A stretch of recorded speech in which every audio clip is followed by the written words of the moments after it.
Joseph Biden may have more explaining to do.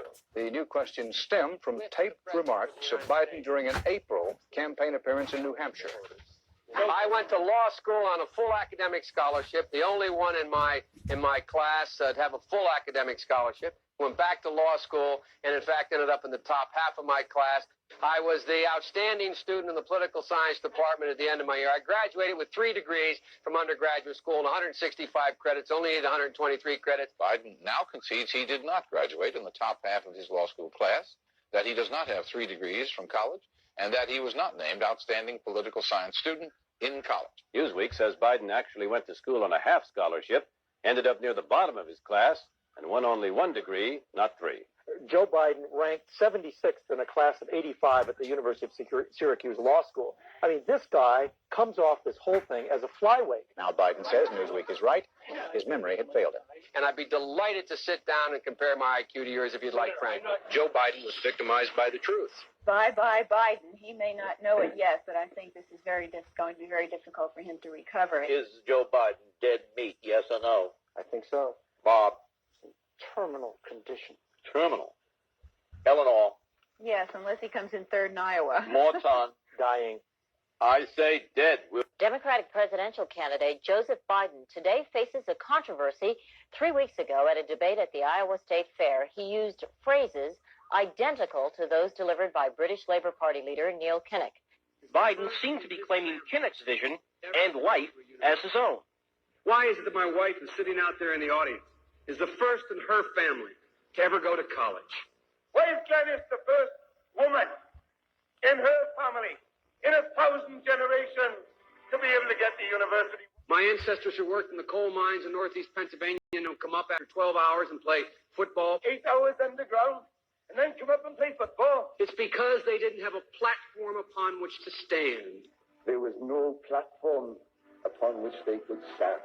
The notion that every thought or notion or idea you'd have to go back and find and attribute to someone, I think is, quite frankly, ludicrous. The problem here is that Senator Biden told his audience he'd just been thinking about these things, and he failed to give any credit at all to his famous British speechwriter. You know, I was thinking on the way over here.